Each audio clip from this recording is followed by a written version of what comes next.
Upasni Maharaj. There was no one else like him. Sai Baba declared, "His value only I know. His merit is such that if the whole world were put on one side and he on the other, he would be greater." It was the year 1890. Outside Nasik, India, a 20-year-old seeker named Kashinath despaired. And in his sorrow and hopelessness, he decided to fast to death. He bypassed the city and ventured into a forest where he came to some rocky hills. It was an ideal place to await his death. No one else was around, and there was no food or water anywhere nearby. Kashinath climbed a precipice and entered a small cave where he spent 2 days and nights without food, water, or sleep, longing for death, challenging it to come. And if death did not come soon, he would throw himself off a precipice. On the third day, he wondered why he was wasting his life calling for death instead of thinking of God. Silently, he began repeating God's name and continued for days. Kashinath gradually became absorbed in his divine contemplation and forgot everything: his despair, his family, his worldly life. He entered into a deep samadhi and remained in a state of bliss and enchantment for several months. But Kashinath could not spend the rest of his life thus absorbed. Much more was destined for this young man than to remain unknown, entranced in divine contemplation in an isolated cave. Kashinath was awakened out of his samadhi by the figure of a man standing over him.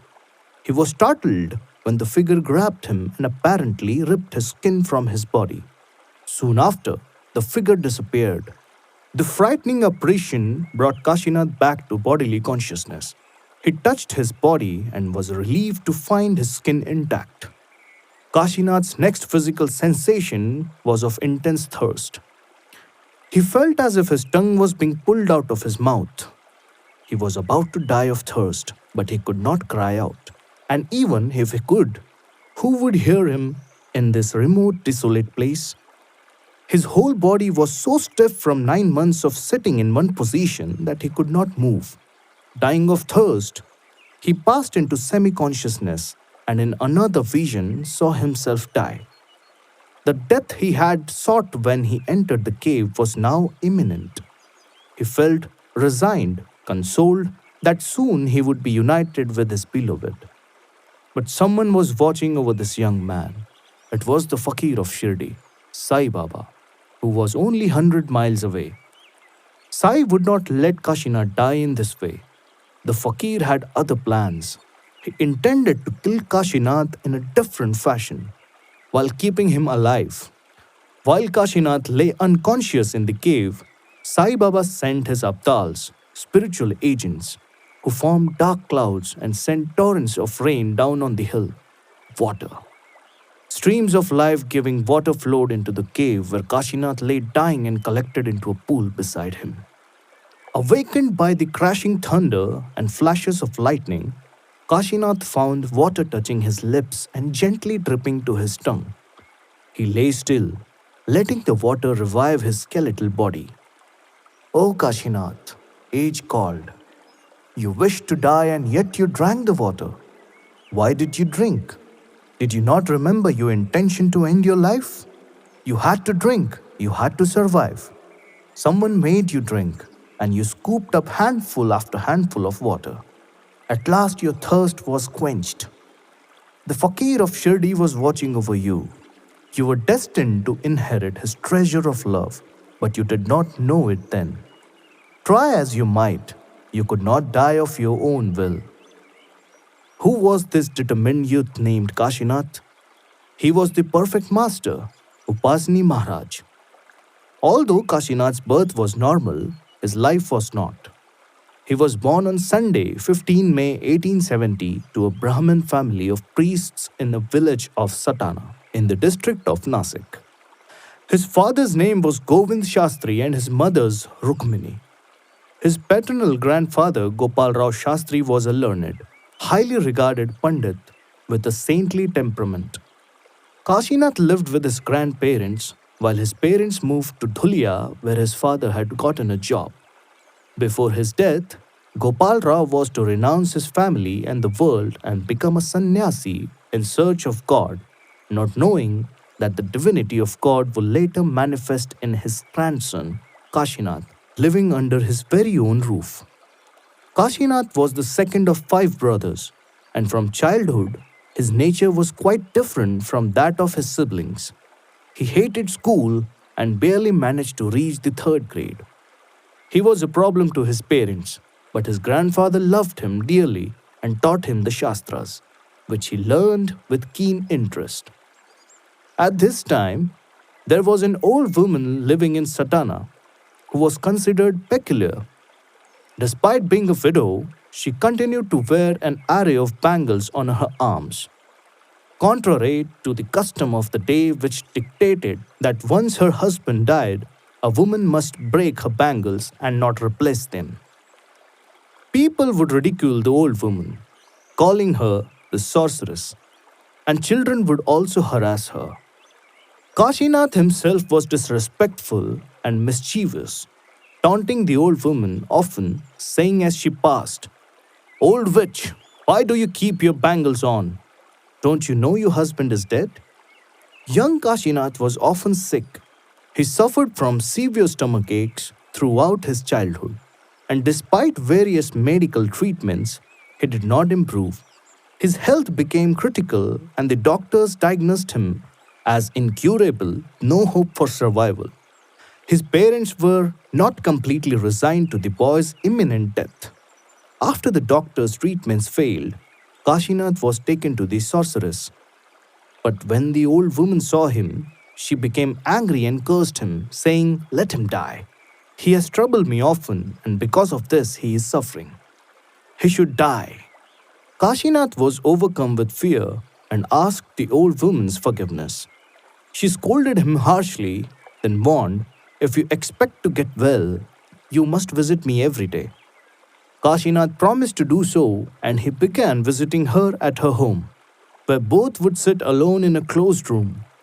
By obeying the old widow's instructions, Kashinath was gradually freed of his chronic ailment. But another pain arose in him, the pain of a burning fire that had been lit in his heart. While keeping the old woman's company, he soon discovered that she was no witch or sorceress, but a true lover of God.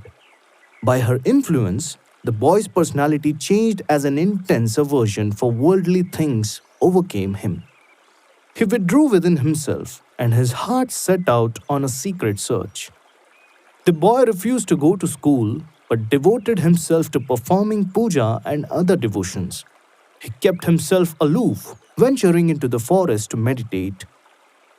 Later in life, Upasni Maharaj said in reference to himself, "Since my childhood, I was disgusted with the world.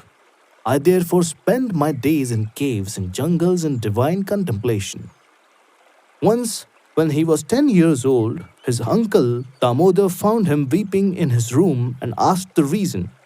Kashinath, after much pressing, said, "It makes me sad to think I have to live off your labor. I do nothing. I don't make any contribution toward the family's upkeep." His uncle was deeply moved by the young boy's sentiments and tried to console him, saying, "It is our duty to look after our children and support until they have grown up and are ready to earn their own livelihood." For a year, Kashinath was sent to live with his parents in Dhulia. The boy became depressed and made up his mind to leave home to lead the life of an itinerant, but this was not destined to happen for several years. Although Kashinath's heart revolted against worldly attachments, his family made preparation for his wedding. Against his will, Kashinath had to accede to their wish, and he was married to a young Hindu girl named Durga. At the time, according to custom, the newly married husband and the wife were young. Kashinath was 14 and Durga was only 8. Although couples did not live together until they were older, despondent, Kashinath had no interest in establishing himself in a business or household and later paid little attention to his wife. He was having powerful inner experiences. Someone whom he did not know was singing in his heart. He was eager to know whose voice he heard and have a glimpse of the singer, but he was terribly confused. Bewildered, he obeyed the promptings of his heart and left his wife and home without saying goodbye, wandering on foot to Nasik. For some months, he lived in Nasik, where he was befriended by an acquaintance of his grandfather. He wrote his parents not to worry about him, that all was well. After a month, his father wrote back that his mother was seriously ill, pleading with him to return, and he was forced to oblige. Then, 1 year after his marriage, his child bride died. Soon after, his family again prevailed upon him to agree to a second marriage. In 1885, Kashinath married another girl, but leading a worldly life was still intolerable to him. He paid little attention to his second wife and was restless with the echo of the song constantly ringing in his heart. Still bewildered by what he was feeling, again he wandered away from home. But his search found no one, and although his heart questioned, "Who is singing to me?" there was no reply. Kashinath had no answer to what he was experiencing, and so he returned to his home. The experiences intensified, and so did his mental suffering. Age witnessed the painful question in his heart being repeated over and over again until it left a scar. "Who is singing? Who is singing to me?" Kashinath cried. The question tore at his mind, increasing his restlessness. You hear the question? Then why not try to find the answer? Why don't you try? But the youth was so bewildered, he did not know what was happening to him. How can I find the answer? Where should I go? Who can help me? Finally, Kashinath could tolerate no more, and on the pretext of going out to study, he abandoned his wife and home. Wandering, the confused youth searched for the answer wherever he went. Infinite God is beyond man's grasp. God had grasped the young man's heart, but Kashinath's mind could not grasp him. Kashinath wandered to Pune, but he became dissatisfied there and he continued walking to Kalyan, a town near Bombay. It was while he was on his way back to Satana from Kalyan that he became overcome with despair. It was then that he entered a small cave on a rocky precipice near the ruins of Bhorgarh Fort, 10 miles beyond Nasik. Death seemed the only solution. Young Kashinath was intent on killing himself either by fasting to death or by throwing himself off the precipice. His turmoil was profound. He was truly desperate for God. Although Kashinath remained inside the cave for 9 months without food or water, he did not die. When he drank from the rain puddles and survived, he was so emaciated he was too weak even to walk down the mountain. He crawled out of the cave and cried, "Oh God, you are the singer, but where are you? You wanted me to find you, but I have no strength left to come to you." At the base of the Bhorgarh hill was a small village called Gavalwadi. When the local villagers saw Kashinath crawling down the rocky slope, they were moved by his debilitated condition, rescued him, and nursed him back to health. After a month, Kashinath returned to his home in Satana.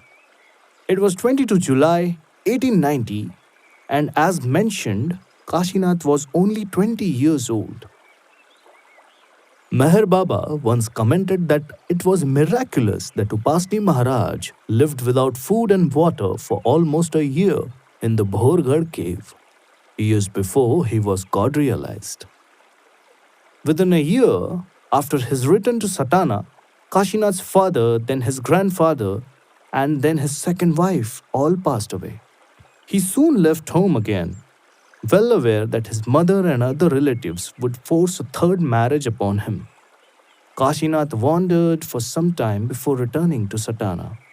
He had regained his normal weight and strength, but his eyes showed the same uneasiness and distress. The singer was now singing more clearly than ever in his heart, but still unseen.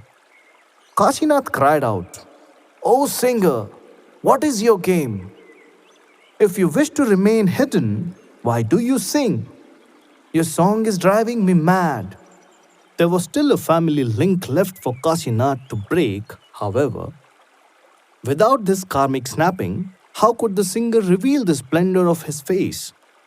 Despite his return to Satana after the end of the traditional marriage season, Kashinath's relatives arranged a third marriage for him. But Kashinath's new entanglement in worldly life did not interfere with his search for the singer. The unseen voice would not allow him to rest. The song was constantly heard and its music was breaking Kashinath's heart. In order to earn a livelihood and provide for his wife, in 1892 Kashinath and his bride moved to Sangli, where he studied Ayurvedic medicine for 3 years. In 1895, he became a Vaid, physician, and returned to Satana to practice medicine. But he was aflame with the song, and he and his wife left Satana in 1896 for Amravati, where he started a dispensary. He also began writing in a monthly Marathi Ayurvedic journal, Besaj Ratnamala, which he edited for 3 years. Professionally, Kashinath appeared quite successful, a well known physician in Ayurvedic circles, well settled in both his career and his marriage. When he was 29, a son was born to him, but within a few months, the baby died. It is rare that a perfect master has any progeny. Tukaram and the Qutub Muinuddin Chishti are known to have had children, as did Kabir, who had a son, Kamal, who was very devout. For years, Kashinath's spiritual suffering was a secret. His restless and painful inner state was unknown to others. The singer would not leave him alone. The song would not stop. Sometimes he would behave in a seemingly bizarre manner, and when he was in this disturbed condition, his wife would patiently bear with him and try to ease his distress. It is the way of the world that as one gains success, one often thinks of acquiring property, and Kashinath was no exception. At Gwalior, there was an opportunity for acquiring uncultivated land if one agreed to farm it. During 1906, Kashinath invested thousands of rupees and acquired hundreds of acres, spending much time there. He became an estate owner, but his situation changed within 2 years. He became entangled in numerous lawsuits, resulting in the loss of his lands, his money, and his reputation. His health also suffered. Bankrupted Kashinath returned to Amravati in 1908 to re-establish his medical practice, but he had lost all interest. He was disillusioned and his inner longing caused him to become desperate. Finally, with his wife's consent, Kashinath gave up his medical practice and closed his dispensary, and on 10 April 1910, both he and his wife set out on pilgrimage. During their travel, the couple went to Omkareshwar temple on Mandhata Hill in central India, a Hindu place of pilgrimage along the sacred Narmada River. One day, in a nearby secluded forest, while Kashinath was absorbed in deep concentration, his body received a powerful shock and he fainted. His breathing stopped and he appeared to be dead. Kashinath's wife was frightened and she sprinkled water on his body. After a while, he regained consciousness. But though his body had withstood the inner experience of samadhi, he suffered difficulty in breathing for more than a year. The song's echo intensified and a voice asked, "O Kashinath, who is singing? Who is singing in your heart?" Still bewildered, Kashinath did not know. He became even more restless to find the answer. With difficulty, Kashinath and his wife left Omkareshwar and journeyed to Nagpur. He was treated there for his respiratory obstruction, but the medicine had no positive effect. Kashinath's intense longing to see the singer was so deep that this very restlessness was the eternal cause of his hampered breathing. No doctor could understand this. Kashinath wept out of longing. "O singer, why are you so cruel? Is it forbidden to show me your face? Why do you burn me in this fire of separation? My mind is reduced to ashes in the flames of your love. Won't you now reveal your face to my ashes?" Sadguru Narayan Maharaj was visiting Nagpur and Kashinath was drawn to have his darshan. The program had not yet begun and many people were waiting in line. Kashinath joined them, but when the darshan was about to begin, Narayan beckoned one of his disciples to bring Kashinath to him. Kashinath fell at Narayan Maharaj's feet. After he rose, Narayan removed a garland from his neck and put it around Kashinath's before the waiting congregation of thousands. Kashinath accepted the garland as a gift of Narayan's grace and then quietly slipped away from the crowd. Age wondered, had the singer been found? Kashinath, however, had not seen his face. Kashinath had felt the singer's touch, but the echo of the song became louder. The overpowering melody was destroying him, while his tears were dispelled in the fire of love. Kashinath and his wife journeyed to Dhulia and stayed with his brother Balkrishna Rao. Kashinath's respiratory ailment worsened and it became so difficult to breathe that Kashinath resolved to commit suicide if further treatment failed. With suicidal thoughts plaguing his mind, he left Dhulia alone during April 1911. Unbeknownst to him, Kashinath's affliction could only be eliminated when it assumed infinite proportions. The disease itself would become the cure. But what could poor Kashinath do until then? He could neither breathe nor stop breathing. Alas, what sort of life was this? The ocean of fire is to be crossed, but at the same time, one has to be drowned at every stroke. Kashinath was drowning in this fire. Age observed, and no one can imagine his suffering. Alone, Kashinath wandered through the city of Ahmednagar on his way to Paitan. In Ahmednagar, he heard of great yogi named Kulkarni Maharaj, who lived in Rahuri, about 30 miles away.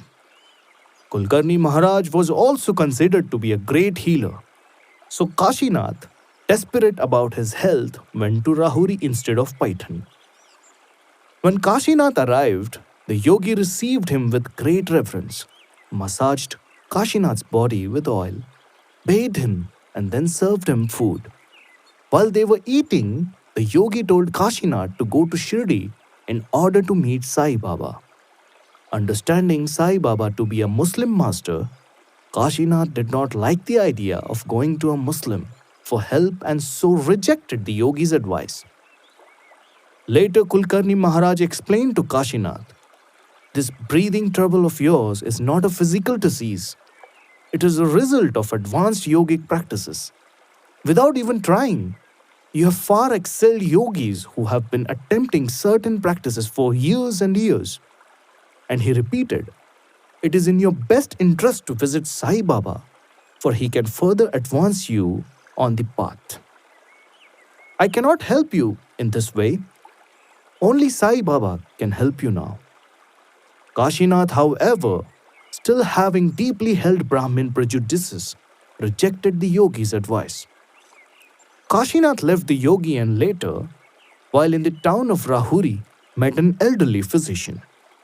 After Kashinath explained his respiratory condition, the physician advised him to drink only hot water, not cold or room temperature water.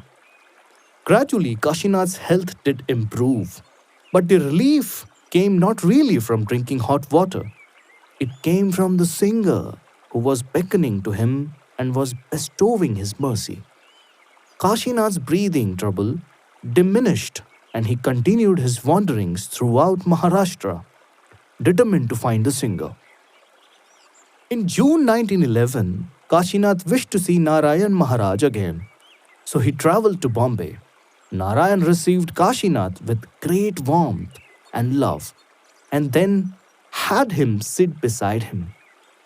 Narayan gave Kashinath pan, betel leaf, to chew and then, in reference to the red mixture inside the pan, made a play on words. Today, I have completely colored you inside and out. Now nothing is left. There is no further need of contact or talk between us. Your business is finished here. But Kashinath was taken aback and said, When will I see you again? Narayan answered, I will come to see you myself, and when I come, I will see you in such a way that I will always be with you. Completely died, Kashinath then returned to Kulkarni Maharaj in Rahuri, who again urged him to meet Sai Baba. The yogi further explained that he had met the fakir of Shirdi, that Sai Baba was no ordinary guru, and that he was above all castes and creeds. He assured Kashinath that Sai Baba was a Satpurush, a perfect one, inwardly like Narayan Maharaj. This time Kashinath agreed. The inner work that Narayan Maharaj had done was having its effect.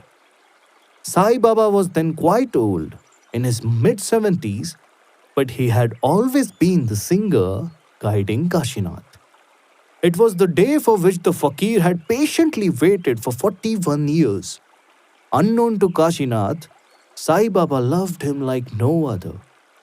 Kashinath reached Shirdi on the morning of 27 June 1911 and proceeded directly to Sai Baba for his darshan. After a bath, he participated in the Aarti ceremony to Sai Baba and ate lunch with the other devotees. In the evening, Kashinath approached the old fakir and asked for permission to leave. Sai Baba laughed, replying, It is best that you stay here. Stay with me. Why are you in such a hurry to leave? Kashinath answered that he had some important work to attend at home. Sai Baba then said, If you want to go, you may, but return within 8 days.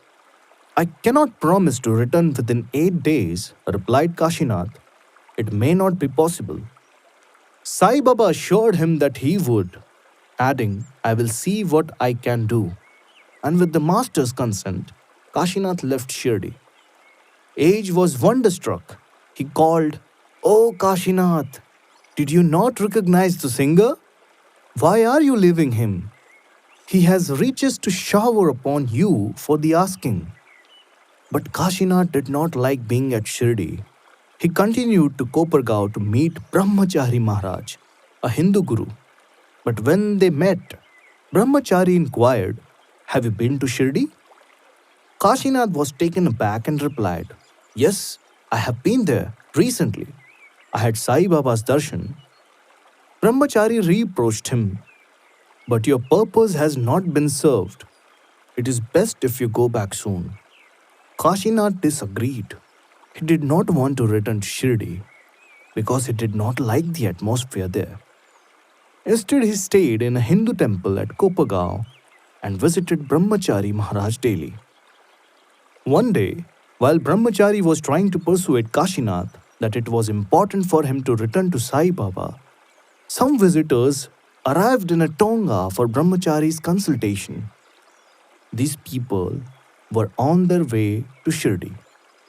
And when they found out that Kashinath had already been there and knew the way, they insisted that he accompany them. Against his wish, Kashinath was persuaded to guide them to Shirdi village.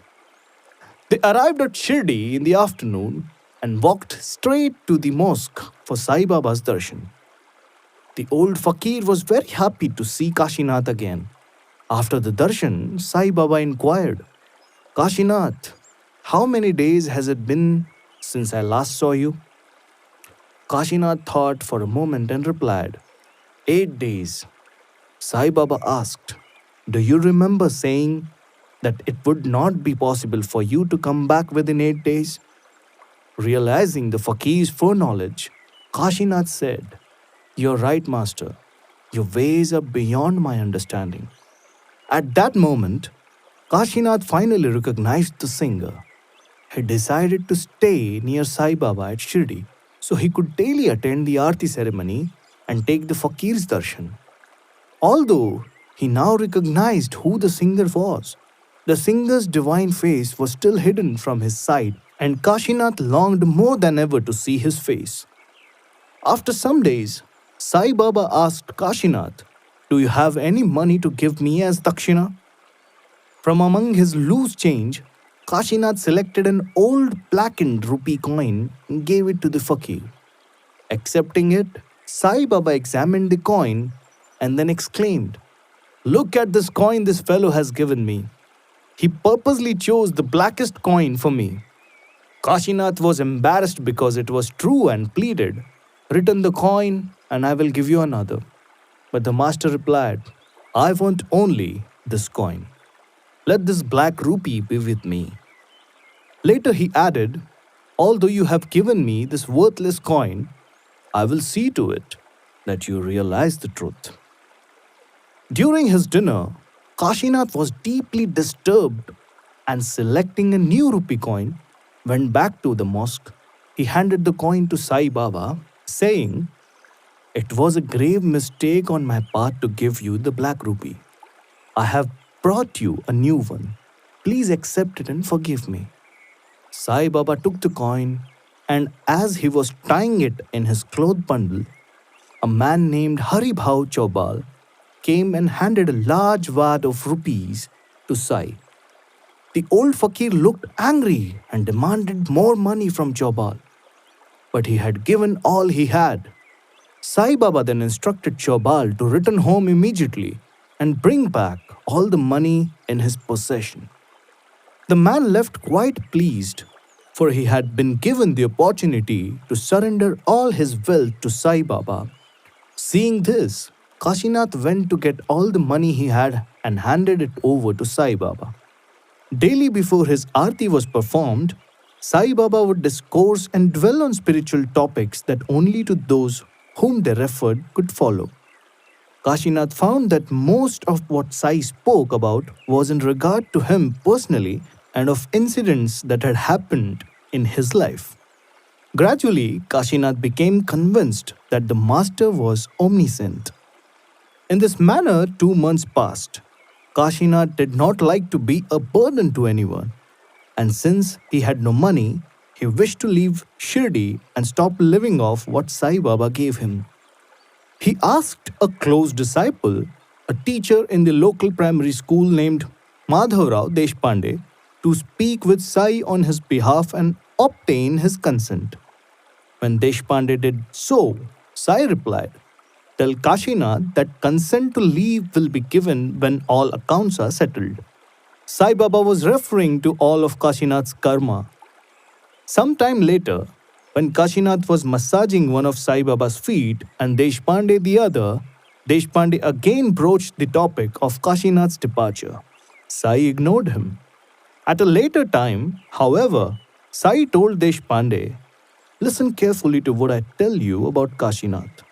He does not have to stay here for 1 year or 1.5 years, but for 4 years.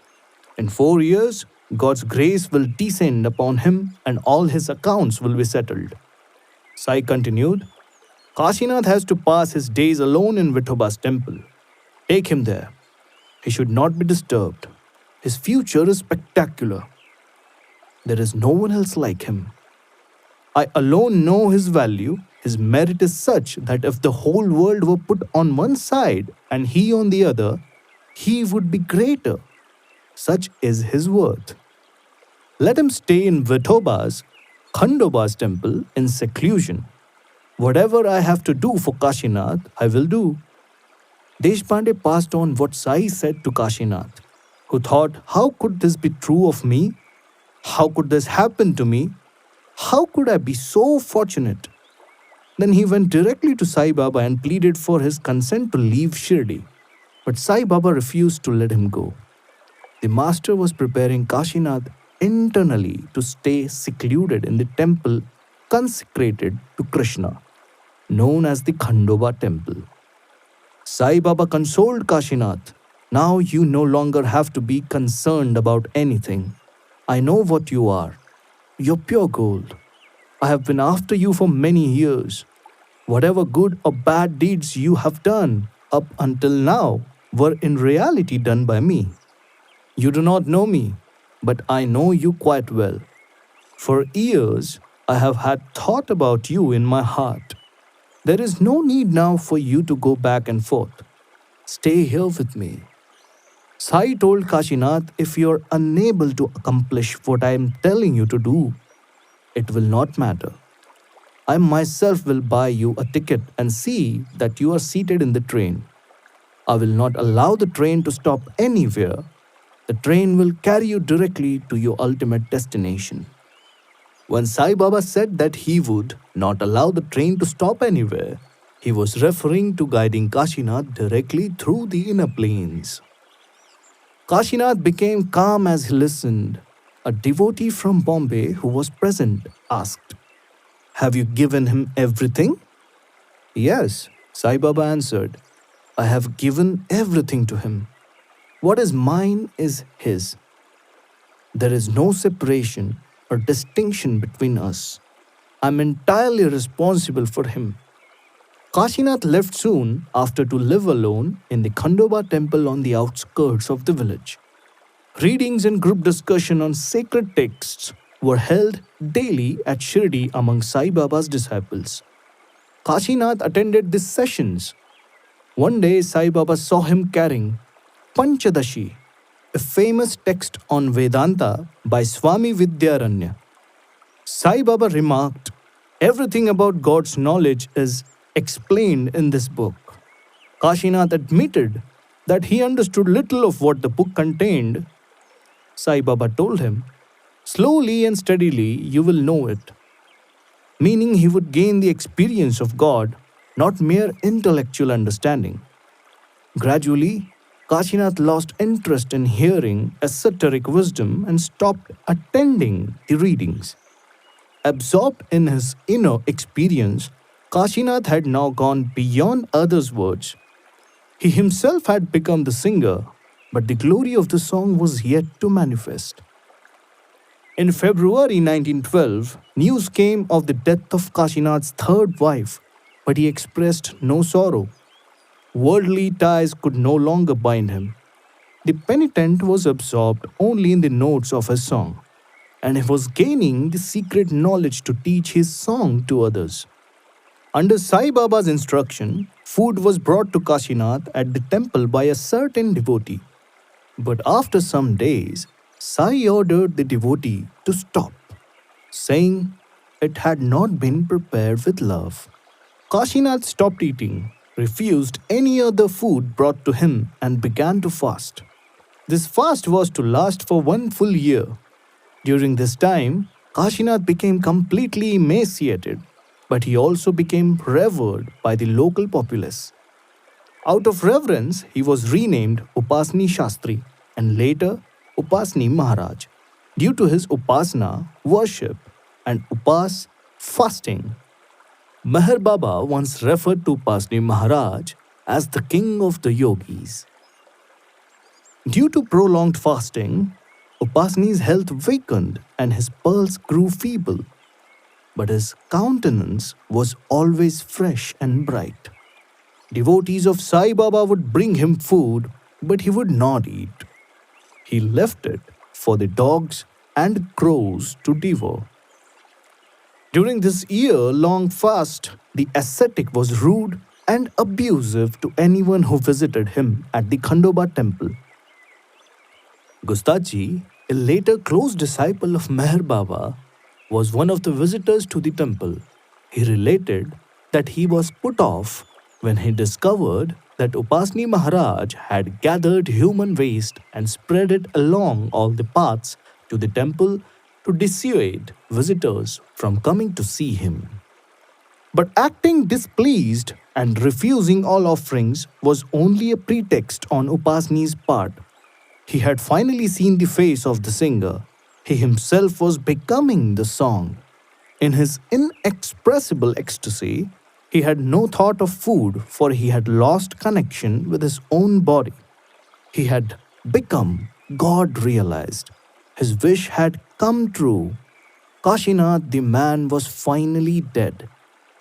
Then began 4 years of the most severe penance for Kashinath to endure. At the beginning, according to one visitor, the Khandoba temple was a nice little place. Kashinath would leave only to attend Sai Baba's twice daily aarti. But after some time, Sai Baba forbade Kashinath's attendance even there. Sai Baba visited the temple and said, "Stay here. I pervade all existence. There is no one except me. You will find me everywhere." As time passed, the Khandoba temple became dilapidated and dirty, a nesting place for snakes and scorpions. Upasni sat naked in its filth while the reptiles and scorpions crawled over and bit his body. He was immune to their stings and bites. Truly, he had to be unconscious of his body to survive such conditions. Yet Maharaj underwent such terrible sufferings in the Khandoba temple that several times he contemplated suicide. But Sai Baba's invisible protection saved him each time. Because of Sai's order, Upasni stayed in this temple while he was coming down from the God state to creation consciousness, oblivious of everything except the singer. During this period of reconnecting with the gross world, Upasni began to behave strangely. Occasionally, he would fling a sackcloth over his naked body, leave the temple, and wander in the rural area. At times, he entered the Mahbubi androgynous state. Upasni felt that his body had turned into a woman's. For a short while, he acted as if he were a woman. At times, people would come for his darshan and bring him food. But Maharaj would drive them away with abuses and throw away the food. Still, people kept coming, bringing food and leaving it for him to accept or not. Sometimes, in order to aid his descent, he would lend a hand to the lowly sweepers cleaning the streets and sewers. He also dragged a plough like a bullock in a farmer's field. One time he bathed a destitute leper on the street, washed the man's deceased clothing, and later drank the dirty bath water. Once he lay down beside a dead horse and kissed and petted it while crows devoured the carcass. While in the Khandoba temple, Upasni had various occult experiences and visions. During his phase of realization, he suddenly found two giants in the temple with him. Frightened, he tried to escape, but they grabbed him. One giant took his head and broke open his skull, while the other pulled out his brain and flung it away. Then the other poured light into his skull. This light was of Sat Chit Anand, infinite knowledge, power, and bliss. That was the final death of Kashinath and the realization of Upasni as the eternal all. Upasni Maharaj himself vividly described his condition at this time. For many a month, when I was sitting in a mountain niche or when I was sitting in the temple at Shirdi, I was without any food or water. My body was reduced to mere skin and bones, but my inner strength had increased. I was doing hard, laborious menial work such as breaking stones, plowing the fields, drawing water, milling sugarcane, etc. Alone, all by myself. For hours on end, I used to do such work without any rest. I was able to walk very fast. This has been seen by many. In a talk on 18th June 1924, Rigopolis, The Life and Teachings of Sai Baba, page 193. I used to feel the day devoid of pain as a very tiresome one. I constantly used to try to have pain. Pain had become a source of enjoyment for me. While sitting in the Khandoba temple, many a time the scorpions used to sting me, but I had got used to enjoy that pain. I used to hate pleasure. If somebody brought food, I used to throw it away. I felt pleasure in fasting. I did not take any baths for years, as I felt tired of having one. A thick layer of dirt formed over my body. I felt pleasure in lying and wallowing in dirt and night soil. Menial labor and hard work in the sun I used to enjoy. I felt pleasure in tasting urine, night soil, etc. Ibid, page 193, from a talk on 7th February 1924. One day while staying in Khandoba temple at Shirdi, I took a pot of water with me and went out to nature's call. I went in the fields in the direction of the well. I was walking with my head bent low. I had no thought in my mind, but something was being forced on me, worked on me from within. Suddenly, I felt that something had given way in my head, as if the water from within was spouting out forcibly in a stream, as through a garden hose, through the center of my head. I alone knew what I felt then. However, no sound as if something had snapped was heard. The inner eye of mine was seeing all this clearly. It was the Brahmarandhra that had got opened, and the inner eye was seeing the whole Brahmananda clearly through that opening. By the water in the head, here I mean the inner light, like a powerful searchlight, a powerful beam projected itself through my Brahmarandhara. With the opening of the Brahmarandhara, that is, on the head being broken, that Brahma entered within, or rather the inner and outer Brahma became one. Once while in Khandoba temple, I was saying, "Oh, I have lost my head." I meant that the head was there, but it had become empty. It contained nothing. What does the newborn child or the child in the mother's womb know? Such must be the state of one's mind. Abid, page 194, from a talk in January 1925. Gradually, over the period of 1 year, the singer began acquiring the knowledge to teach others to sing. Upasni was coming down to creation consciousness, and on regaining body consciousness, Sai Baba sent a devotee with coffee and food to him. The fast of 1 year ended. From then on, Upasni ate and drank regularly in small amounts until he regained full gross consciousness. Upasni's period of regaining creation consciousness occurred between 1912 and 1914, during which time, as mentioned, he lived as a naked ascetic in an abandoned temple infested with snakes and scorpions. By 1914, he had fully regained normal human consciousness.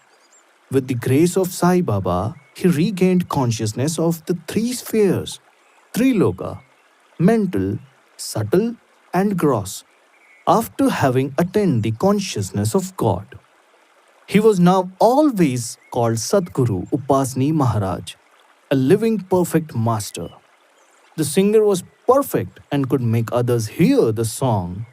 Sai Baba declared to his own devotees that Upasni was perfect and would send people to him to listen to the strains of his divine melody. The singer had attained the knowledge of Sahaj, the innate state of being, and he had become all-knowing and thus all-powerful. A doctor named Chidambaram Pillai had observed Upasni at Khandoba's temple during those years. One day in 1913, Upasni had predicted the start of the First World War to Dr. Pillai. When the war began, a year later, the doctor's faith in Upasni was strengthened. Afterward, he would visit Upasni and care for him. Dr. Pillai had a friend named Dr. Ganpat Rao who lived in Sindhi, a town near Nagpur in central India. Upasni had told Dr. Pillai that he wanted to leave the temple, and Pillai suggested he stay at Ganpat's home. Upasni agreed but cautioned that no one should find out about their plans. At midnight on 25 July 1914, Upasni and Dr. Pillai took a train to Sindhi. This was the first time in 3 years that Upasni had left Shirdi, and the villagers were saddened to discover Upasni had abandoned the temple. When some went to Sai Baba and asked him what had happened to Upasni, he replied, Dr. Pillai has hidden him. Though he had not been told of the plan, Upasni had warned Dr. Pillai to keep his whereabouts in Sindhi a secret, and thus Sai Baba's comment was taken as a joke. One woman, Durgabai Karmarkar, a high caste Brahmin widow, was especially saddened by Upasni's disappearance. A disciple of Sai Baba, she had been bringing Upasni his meals at the temple daily, and he would refer to her as his spiritual mother. To her great joy, Upasni sent Dr. Pillai back to Shirdi to bring Durgabai to him in Sindhi, where she stayed with him to cook his food. Upasni had undergone terrible physical suffering in the Khandoba temple, and his digestive system was particularly affected. He had also developed a severe case of hemorrhoids, for which he needed an operation. Although he refused any anesthetic during the surgery, he went through it serenely without grimacing in pain. After this operation, Upasni gave up ordinary clothes and began wrapping a gunny sack around his waist. He wore this humble attire throughout the rest of his life. From Sindhi, Upasni travelled to Nagpur and stayed at Dr. Pillai's house there. Many would come for his darshan, and Upasni would discourse to them in a sweet yet profound manner. While in Nagpur, he refused to eat in Dr. Pillai's home. He wandered out daily into the streets of the city begging for his food and visited many houses. It is not known whether Upasni Maharaj had any contact with Tajuddin Baba, who was living in Nagpur at that time. Dr. Pillai's brother, Chinnaswamy, took Upasni to Kharagpur on 2 October 1914. Kharagpur is located in the Munger district of Bihar. Although none there was told about Upasni Maharaj's divine status, people started coming for his darshan, attracted by the radiance of his unique personality. During this period, Upasni's external appearance was most austere, and he was quite negligent of his bodily cleanliness and comfort. He would lie in filthy hovels and beg for food with an earthen pot. He would defecate in the same pot and, after washing it, eat the begged food from it. However, people from all walks of life were attracted to his divine beauty because, despite all outward appearances, this naked sadhu was a God conscious master who possessed the divine wine to quench anyone's inner spiritual thirst. After staying at Chinnaswamy's home, during February 1915, Upasni moved to the simple residence of a poor, lower caste man named Namdev Mahar and his wife, Bhagu.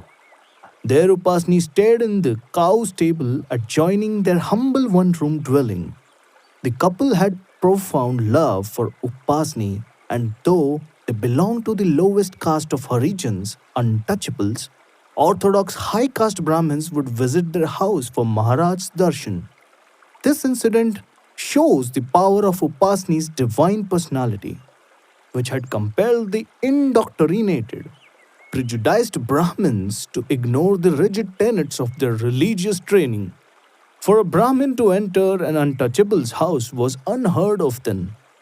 In this poor Harijan locality, when the wealthy of the town would come before Upasni, he would place in front of them something from Namdev's meager furnishings and tell them, worship this because God is in everything. One time, Upasni was helping a blacksmith in his work when some rich visitors came to pay homage to him. Upasni placed a hammer before them and told them, bow down to this because God is in everything. They did, and he was pleased. Another time, Upasni placed a worn shoe on a table and asked a woman, perform arti to this shoe because God is in everything. She not only did so, but also took the shoe back with her as the Sadguru's prasad to worship at home. Although Upasni was a Sadguru at this time in Kharagpur, outwardly he was similar to a Brahmi Bhoot. He appeared dazed and showed no bodily signs of gross consciousness. Once Anglo-Indian boys in the town found him in a dazed state and hung a garland of old shoes around his neck, thinking him to be no more than a madman. They even tried to humiliate him by putting dog feces in his mouth. For days, Upasni wandered about the town with the garland of old shoes and resisted all attempts to remove it. Finally, some of the elders took it off and replaced the shoes with a flower garland. Upasni Maharaj likewise continued to do such menial work as he had done during the period of his descent to gross consciousness. In Kharagpur, for instance, he swept the dirty areas of the city and would sometimes spend the day scrubbing the toilets of the Europeans. Upasni would sternly tell people, unless you are ready to eat filth, how can you aspire for spirituality? By this, he meant that one has to endure untold suffering to become oblivious to pleasure, pain, cleanliness, and dirt. Upasni Maharaj always taught that God is in everything, the good, bad, beautiful, and ugly. A man once brought an elaborate chair made of expensive sandalwood for Upasni to sit on and be worshipped in. Upasni reprimanded him, saying, "Burn this chair and perform your puja before the fire as it burns." As mentioned, the naked Sadguru wore only a gunny sack about his loins, yet he was accepted by all castes and faiths. Once entering a mosque, Upasni sat smoking a cigarette and comfortably talking with several Muslims about Muhammad. He would also visit the homes of Christians and Zoroastrians and talk about Jesus or Zoroaster. Also in Kharagpur was a man named Chandu Baba who was referred to as a Siddha, one who possesses occult power. Chandu had undergone certain spiritual practices called Siddha Purush, and he would roam about dressed in only a cotton loincloth. At any time and anywhere, Chandu would unwrap the loincloth and slinging it over his shoulders, walk about uninhibitedly, completely naked. One day, Upasni and Chandu encountered each other on a street. Both stared at each other for a few moments and then Chandu walked away. Chandu was an advanced ascetic of the subtle planes and he would frequently send people for Maharaj's darshan. After spending 10 months among the untouchables in Kharagpur on 4 August 1915, without informing anyone, Upasni quietly returned to Nagpur. The devotees were shocked and wept at his sudden disappearance. On reaching Nagpur, Upasni sent a telegram to comfort them, but they had become devoted to him and felt the pangs of separation at his absence. The British authorities, however, did not like scantily clad sadhus or holy men roaming the streets at once. While Upasni was in Nagpur, a policeman and his superior accosted him. "You will have to put on more clothes if you want to walk on the public streets," they warned him, "or you will be arrested."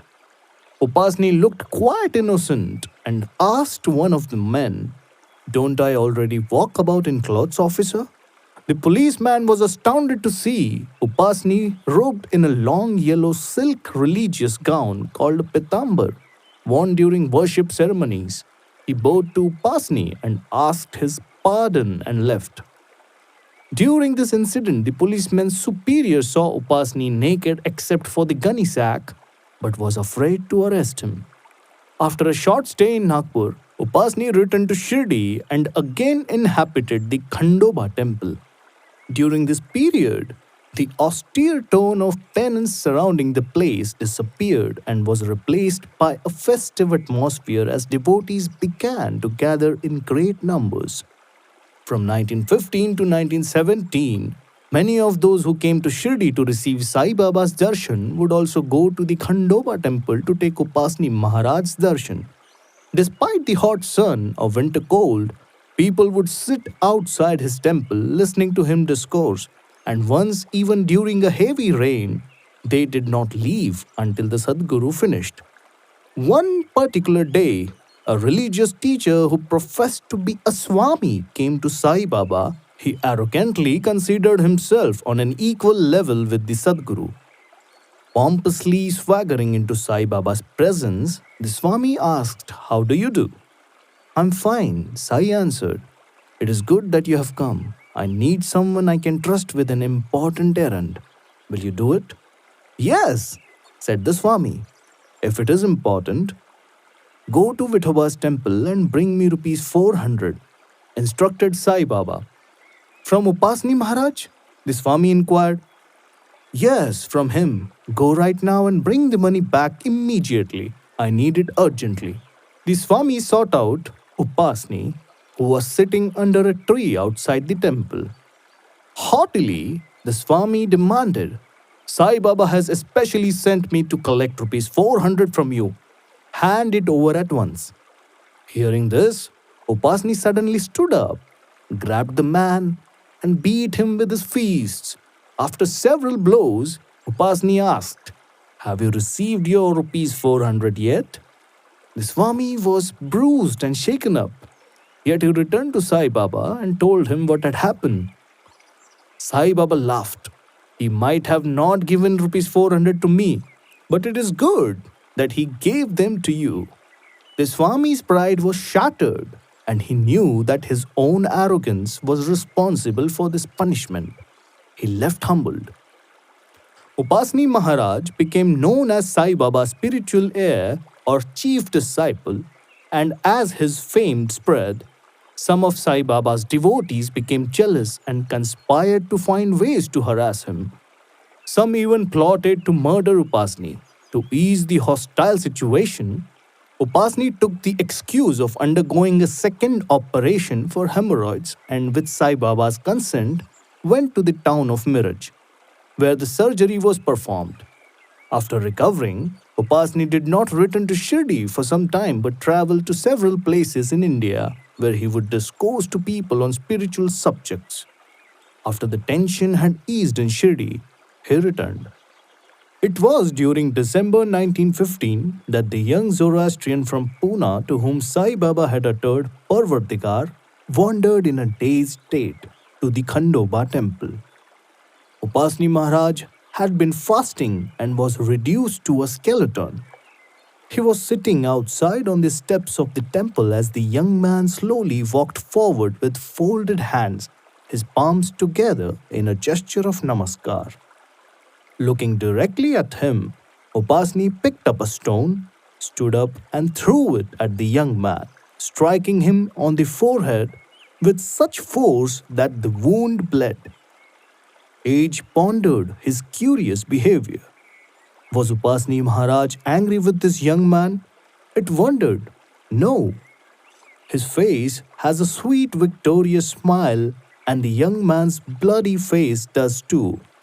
The young man did not run away but approached closer to Upasni. Upasni led him inside the Khandoba temple, where they stayed alone for 2 days. Afterwards, Upasni lovingly sent the young man back home. No one knows exactly what transpired in the Khandoba temple during those 2 days.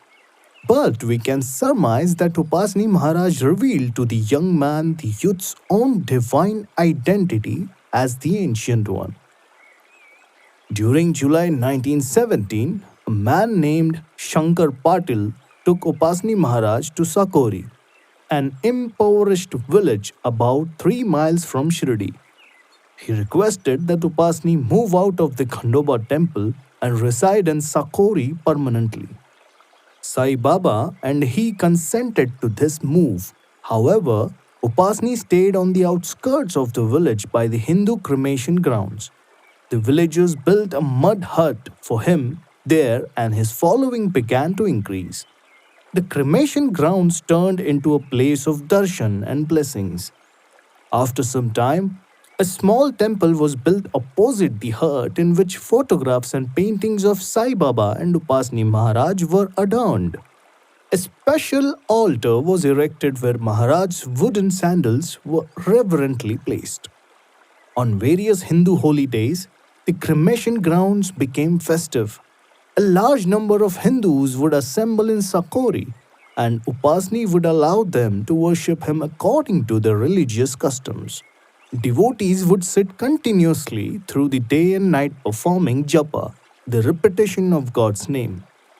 Occasionally, Upasni would discourse to them on various aspects of Vedanta, and these discourses were recorded and published in Marathi. The discourses were later translated into English and circulated by his followers. Even as a Sadguru, Upasni Maharaj seemingly performed austere penance.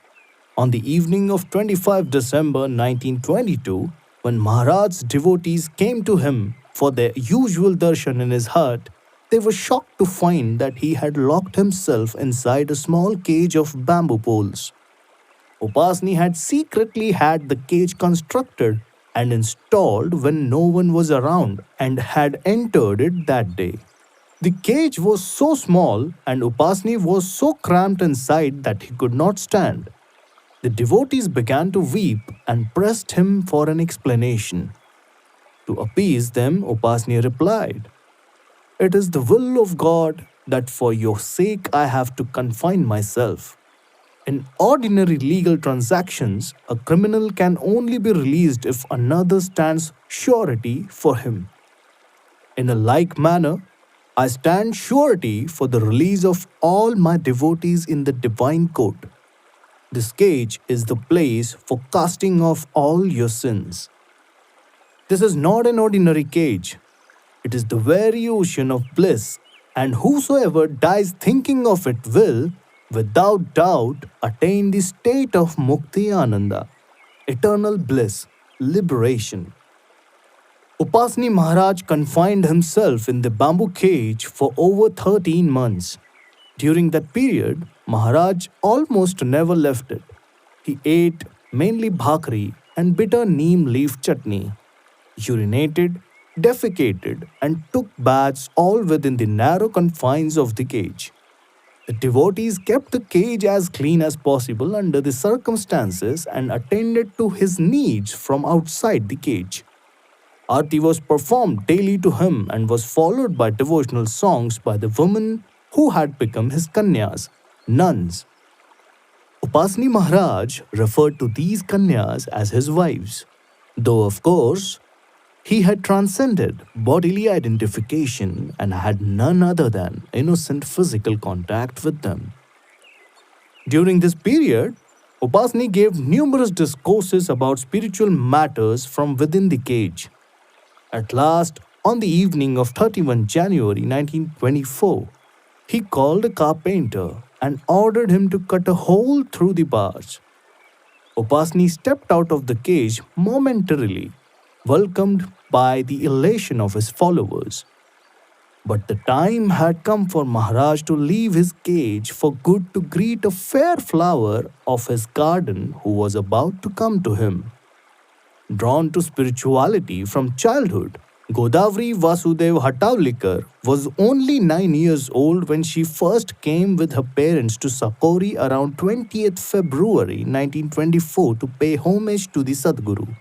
Immediately, to the amazement of all who witnessed this occasion, on seeing this little girl, Upasni said, "My child, you will soon assume the responsibility of looking after everything here. All this belongs to you." For a while, Godavari's family stayed in Sakori. One day during this first visit, the little girl came to see Upasni and innocently climbed onto his lap. Someone had just finished performing the puja ceremony to Upasni and had garlanded him with flowers. The master removed the garland and placed it around the girl's neck.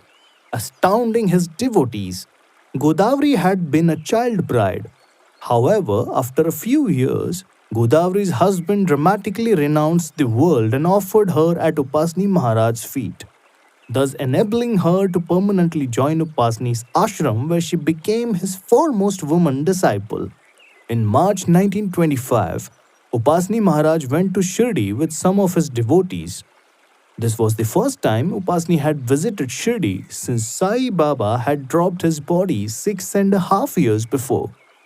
There Upasni was accorded great reverence and honor as he was led to Sai Baba's tomb.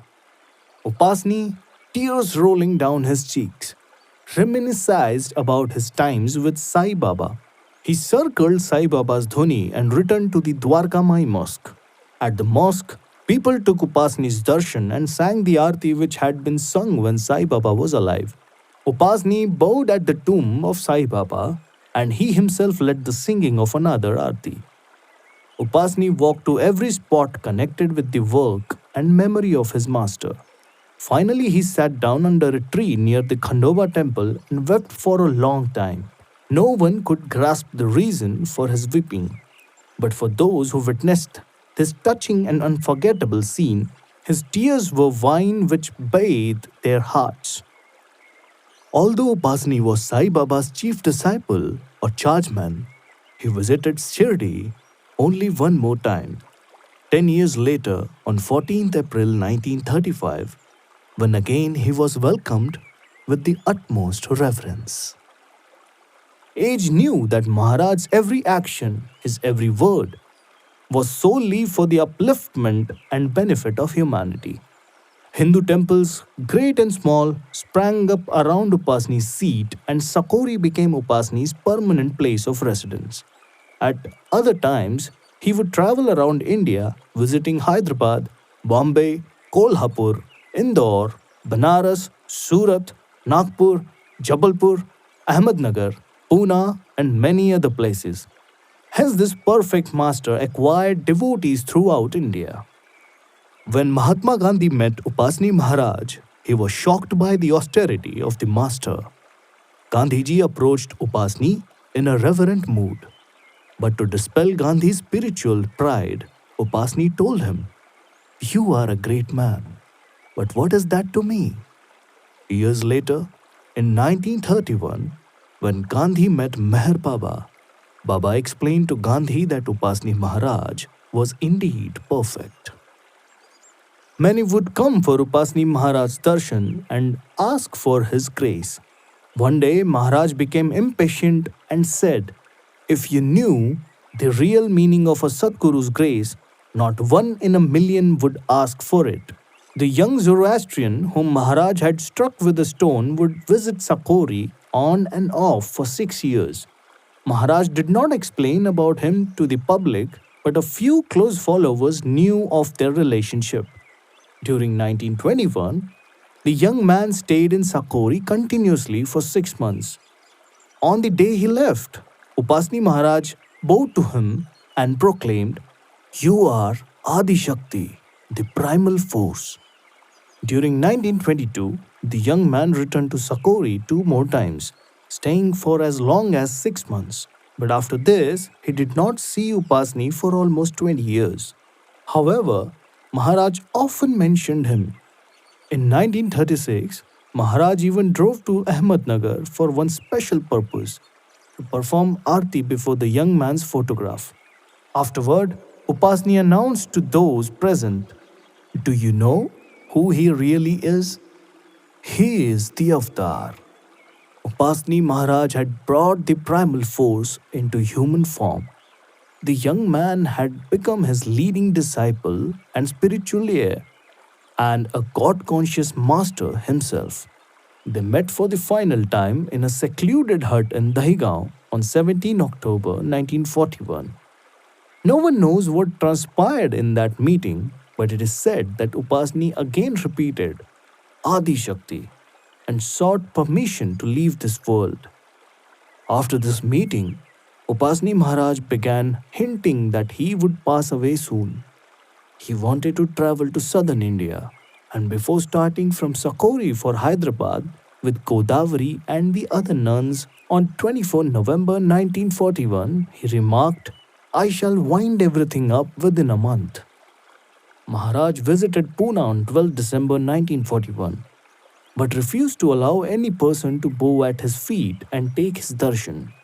Instead, he placed a coconut on the ground and told people they could bow to it. On this occasion, he was heard uttering, "I am tired. I am tired of it. I shall close it up very shortly." Those present thought he was referring to the Second World War, then in progress. The Sadguru returned to Sakori on 19 December and gave darshan for 2 days, during which he complained about a pain in his chest. 3 days later, on 22nd December, he left for Satana, where the construction of a temple in honor of his birth there was nearing completion. Pressing the workmen to finish the temple soon, he said enigmatically, "The sun is setting." Upasni spent one restless night in Satana, and the next day he called the contractor in charge of the temple project and told him, "My task is done. You have to take care of the rest. Now, will you allow me to depart?